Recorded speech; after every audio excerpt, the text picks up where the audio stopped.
Everyone, welcome to Mrs. Moskowitz's art room.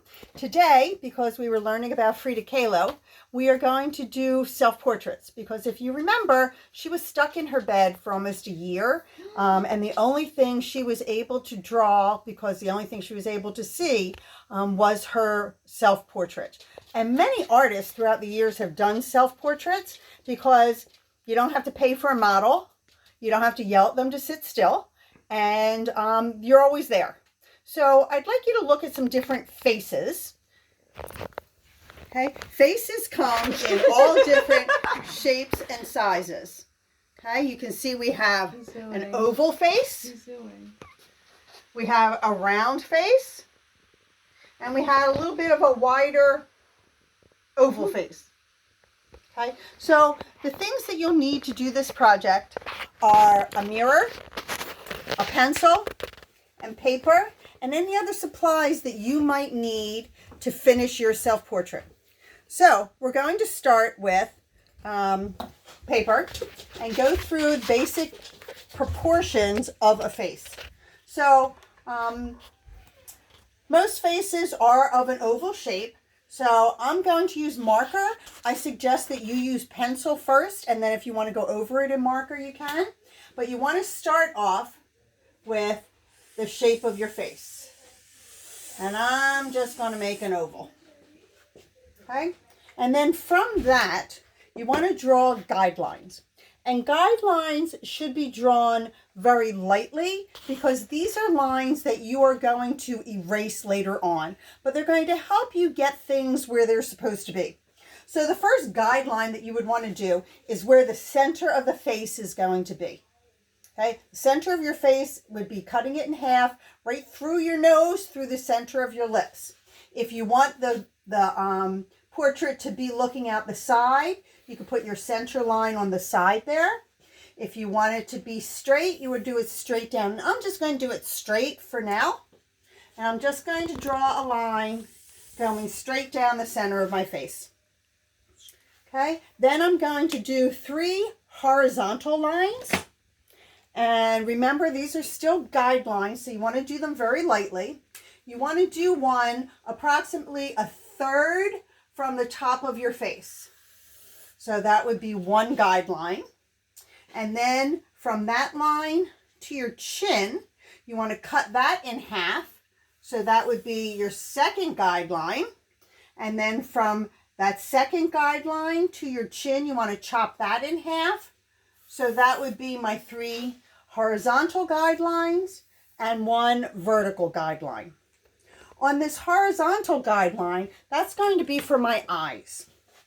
And the eyes are the mirror to the soul. So I like to spend as much time as possible on the eyes. So the eyes are basically like a football shape, which is a line on the top and a line on the bottom. And if this was the center part of the eye coming toward the nose, it has a little bulbous area there. Okay? And if you look, you have a space in between your 2 eyes where the nose fits. And it's approximately the same size as your eye. So I'm going to start one eye over here and one eye over there. Okay, from your eyes, you also have an eyelid that would come a little bit below this line. So I'm going to put my eyelids in. And inside your eye, you have an eyeball. It actually is a ball shape that would come above your eyelid and around. Your eyebrows come usually above your eyes. I know on me it's very, very hard to see because my kids tease me I don't have eyebrows. So you can see on here, they frame the eye and yet they don't touch the eye. And eyebrows come in all different shapes. You remember from Frida Kahlo's picture, her eyebrow we called a unibrow. It meets in the center. So you want to look at the shapes of your eyebrows, whether they're thicker in the center, thicker at the ends. Put the basic shape of your eyebrow And eyebrows are made up of teeny, teeny, tiny hairs. So you can just go over that line with teeny hairs. And you want to always try to draw hairs in the direction that they're going. Okay? And if you want, in the center of your eye, you have the pupil, which would be right in there. Okay? So I know a lot of you want to put eyelashes in. So if you really look in the mirror, you can't see your eyelashes very much. But if that's something that's important to you, you should do it on the outer aspect of the eye. And they come from the lid and they come upward. And I would only put a couple in. And that would be around it for my eyes. Okay? For the nose. Everyone hates doing noses. So what we're going to do, the nose is like this would be another guideline. The nose comes from the center of your eye and fits right in that space there. So this would be the basic shape of your nose. And what you want to do is draw 3 intersecting circles, overlapping a little bit each.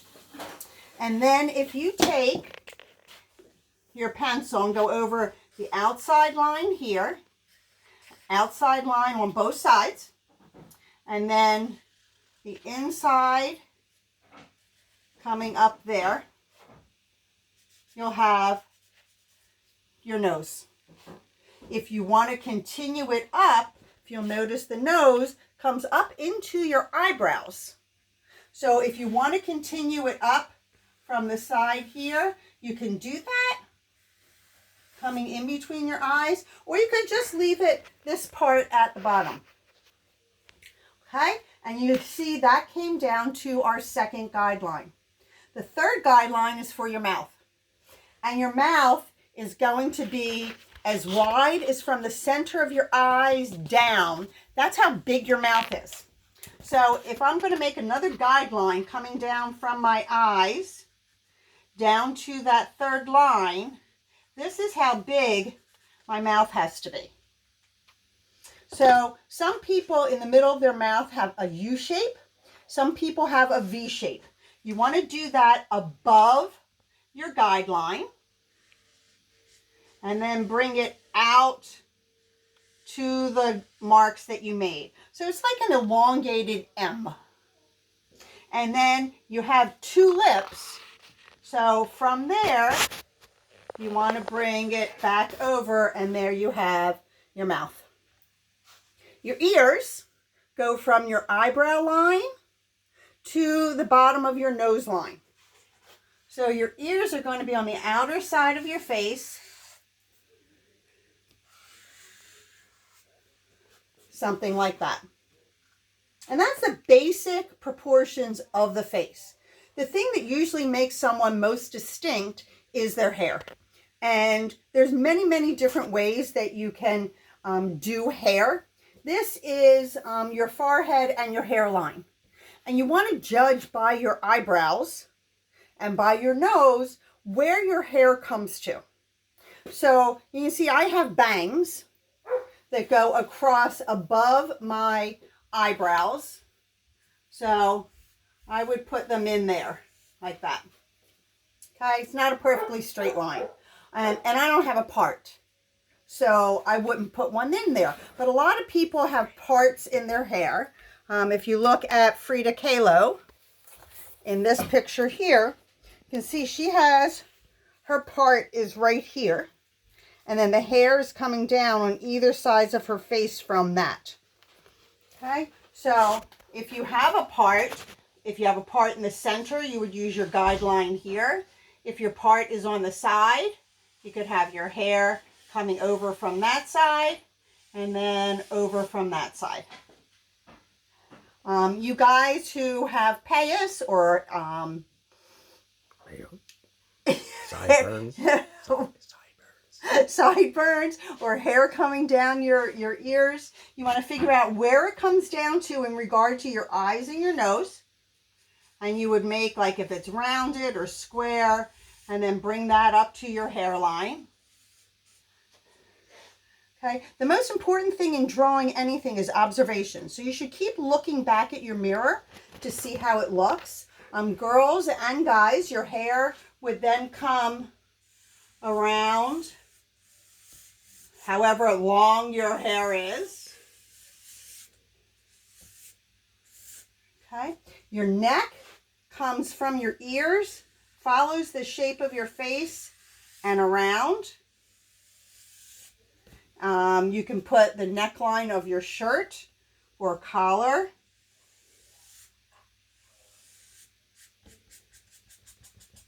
And the more details you put into it, the more realistic it's going to look. If you are blessed with freckles, you can put freckles in. If you have a beauty mark, you should put that in. If you wear glasses, you can put that in. If you have earrings, you can put those in.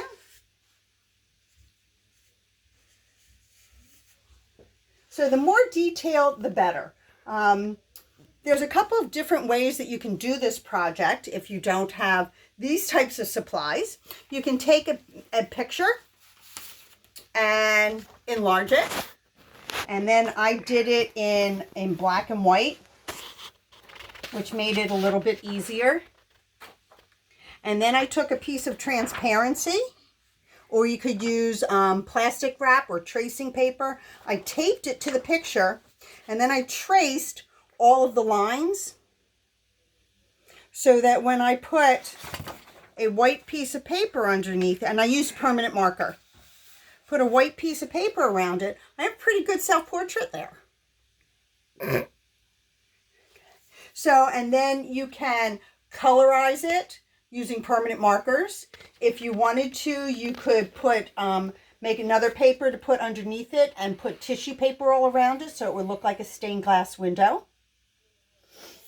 And you can go anywhere with a self-portrait. Frida Kahlo did self-portraits. Vincent van Gogh did self-portraits. Every artist has done at least one self-portrait. So I hope you have fun with this. I hope you enjoyed this lesson on self-portraits. And please send me pictures of your self-portraits. I would love to see them. You can subscribe to these videos, these YouTubes, by clicking below. And I will see you next week for a brand new artist. Thanks for joining me at Mrs. Moskowitz's Art Room.